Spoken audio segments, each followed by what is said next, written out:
कहिनूर गांव के 400 अछूत मुस्लिम धर्म स्वीकार कर रहे हैं। उन्हें रोकिए। मैं एक जरूरी घोषणा करने जा रहा हूं योला परिषद में।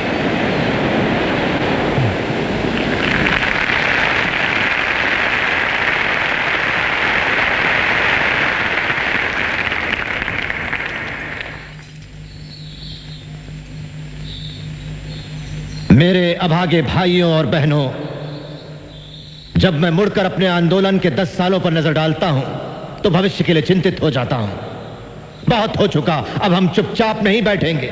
समय आ गया है जब हम इन दमन और तिरस्कार की जंजीरों को तोड़ दें। जात पात के इस दलदल से बाहर निकल आइए जिसने हमें बद से बदतर जिंदगी दी। इन सामाजिक बेड़ियों को तोड़कर बाहर निकल आइए और चुन लीजिए ऐसे धर्म को जो हमें बेहतर अवसर और समानता का अधिकार दे। दुर्भाग्य से मैं एक हिंदू अछूत के रूप में पैदा हुआ। इसे रोकना तो मेरी शक्ति से बाहर था, लेकिन इन अपमानजनक परिस्थितियों में जीने से इनकार करना मेरी शक्ति में शामिल है।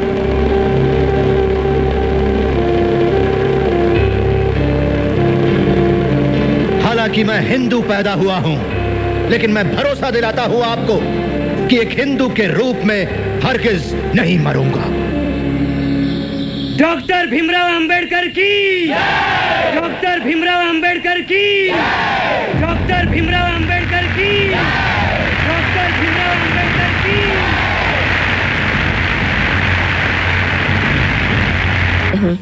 मैं आपको अमेरिका से आए डॉक्टर हेनरी क्रेन से मिलवाना चाहती हूँ। Hello doctor crane. हेलो। ये आपके धर्म परिवर्तन आंदोलन का जायजा लेने आए हैं।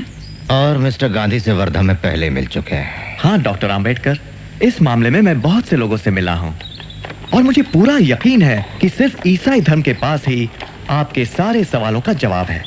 अगर आप ईसाई धर्म अपनाते हैं तो सारे ईसाई देश आपके सामाजिक, राजनैतिक और आर्थिक स्तर को उठाने में मदद करेंगे। और मैं सोचती हूँ किसी भी हिंदुस्तानी को इसमें कोई ऐतराज नहीं होगा। डॉक्टर अंबेडकर, जैसा कि बाइबल में लिखा है कि धरती के उत्तराधिकारी गरीब ही होंगे। वैसे आप कौन सी बाइबल पढ़ती हैं miss Drescher? The holy bible of course. बिल्कुल सही, पर कौन सा एडिशन? आधुनिक संस्करण, किंग जेम्स संस्करण, या उसके भी पहले एलिजाबेथ के जमाने की? मिस ड्रेशर, क्या आपने कभी कमेंट्रीज ऑन द बाइबल पढ़ी है, कुक की लिखी? उसमें बाइबल का अच्छा विश्लेषण है। हाँ, वो भी पढ़िएगा। लाइफ ऑफ जीसस रनौ के लिखी हुई, और खलील जिब्रान की Jesus the son of man. इन सब किताबों में आपको क्रिश्चियन धर्म के अलग अलग पहलू नजर आएंगे। डॉक्टर अंबेडकर, हम आपको पूना के मेथोडिस्ट चर्च के मिशन में और वार्षिक समारोह में शामिल होने का हार्दिक आमंत्रण देते हैं। कोशिश करूंगा। बाबा साहब, मुस्लिम भारत आपका और आपके अछूत साथियों का इस्तकबाल करता है और हम वादा करते हैं कि अछूतों को पूरी बराबरी मिलेगी। सियासी, मुआशरती, इक्तिसादी और मजहबी हक भी मिलेंगे।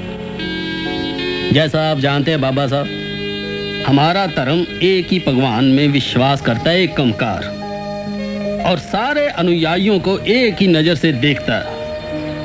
पिछड़ी जाति के धर्म परिवर्तन के मामले में ये आपकी सारी जरूरतों को पूरा करेगा। महाबोधि सोसाइटी से ये टेलीग्राम आया है। डॉक्टर अंबेडकर, आप और आपके साथियों का बुद्ध धर्म स्वीकारने के लिए हार्दिक स्वागत, जो कि आशिया के बड़े भाग में फैला है। धर्म परिवर्तन करने वालों को हम समान अधिकार देंगे। हम लोगों में किसी भी प्रकार का जाति भेद नहीं है। हमारे कार्यकर्ता आपसे मिलेंगे। हमें सूचना भिजवाइए। लगता है कांग्रेस और सरदार आपको इस चुनाव में बर्बाद करने पर तुले हैं। आपने सरदार पटेल का वक्तव्य नहीं पढ़ा?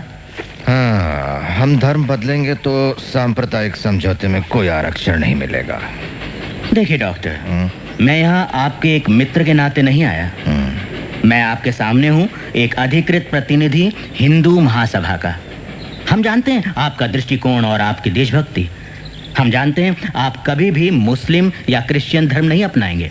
नहीं, पर आप ये किस आधार पर कह रहे हैं? मेरी देशभक्ति को आपके प्रमाण पत्र की जरूरत नहीं, और मैं इस देश के इतिहास और संस्कृति को आपसे बेहतर जानता हूं। मेरा मानना है कि हमारे इन दो धर्मों को अपनाने से राजनीतिक और सांस्कृतिक समीकरणों में बुनियादी फेरबदल आ जाएगी डॉक्टर मंजे। लेकिन इससे हमें क्या मतलब, हमें क्या फर्क पड़ता है इससे? डॉक्टर, हम अपना पूरा जोर लगा देंगे आपको आरक्षण दिलाने के लिए, भले ही आप सिख धर्म क्यों ना अपना लें। हिंदू महासभा इसके लिए पूरी तरह वचनबद्ध होगी। तुम बहुत चालाक हो बूढ़े ब्राह्मण, घुस बैठिए।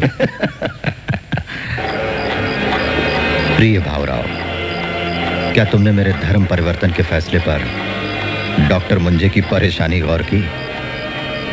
कुछ लोगों ने मुझसे पूछा है कि धर्म परिवर्तन से हमें क्या फायदा होगा। मेरा उन्हें यह जवाब है कि जैसे भारत के लिए स्वराज जरूरी है, वैसे ही अछूतों के लिए धर्म परिवर्तन जरूरी है। दोनों का आंतरिक उद्देश्य एक ही है, आजादी की चाह।